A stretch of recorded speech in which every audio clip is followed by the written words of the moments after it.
Always tracking, always alerting. Here's your Storm Track 15 weather.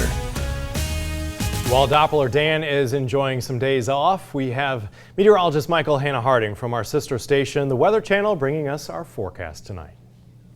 We are taking a look at 24-hour radar estimated rainfall totals across the area. Not looking overly impressive at the moment. Most of us here below an inch. We're talking about places in between Ville Platte and Opelousas, and also continuing down towards Lafayette here in New Iberia, and anywhere you see just this green shade here indicates those values mainly less than an inch at the moment, but we could see an uptick in this as we do continue into the weekend. Very humid conditions out there. We've seen dew points stuck in the 70s, and just a reminder here, when you're talking about those dew points in the 70s, that is a very muggy to even stifling feel when you combine that with the air temperature, and just in general, it makes it really hard to breathe at times and just uncomfortable outside. Your sweat sticks to your skin, as I'm sure many of us know. Check out these actual air temperatures in between Labor Day. We're looking at, in between now and Labor Day, those temperatures in the upper 80s. And as we do continue into that heat index forecast, today we saw that heat index up to about 98, but moving forward, it'll be stuck in the 90s through Labor Day,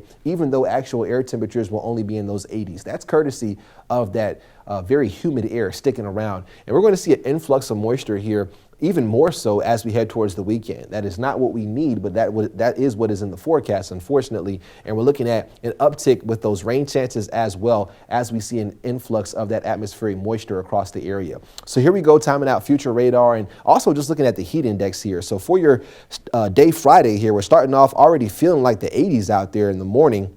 And we'll see temperatures rising towards the 90s for the heat index. If you don't get impacted by any kind of rainfall, you can see Ville Platte only feeling like 80 there, courtesy of all this rain that likely would have pushed through areas like Ville Platte. But we'll see more opportunities for rainfall and to help us cool off into tomorrow afternoon. But we don't need too much of this rainfall. And unfortunately, it looks like we could have a production of rain here as we continue through. So Friday looking pretty wet, and as we head towards your Saturday, we start off the morning a little bit drier, but into the afternoon we could see the return of moisture and rain chances. So for tomorrow, there is a flash flood threat here across the area, more likely north of Abbeville and New Iberia, but you can see even down there we have the opportunity for some flash flooding from heavy rainfall. Also a low threat for severe weather across the area for tomorrow, so damaging wind gusts and of course flooding going to be some of those main concerns, along with cloud to ground lightning, maybe even some small hail. And we're looking at flash flooding continuing that threat into your Saturday also. So definitely talking about an extended period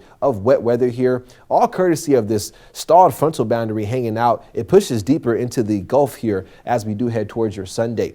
But we are looking at rainfall amounts here and accumulations moving forward. The American model showing just a little bit more. And as far as a quick check of the tropics, monitoring this area here, a 20% chance of development, but a very hostile environment, and we're saying so long to post-tropical storm fear not. So rain chances elevated through your Labor Day. Be sure to keep the rain gear nearby.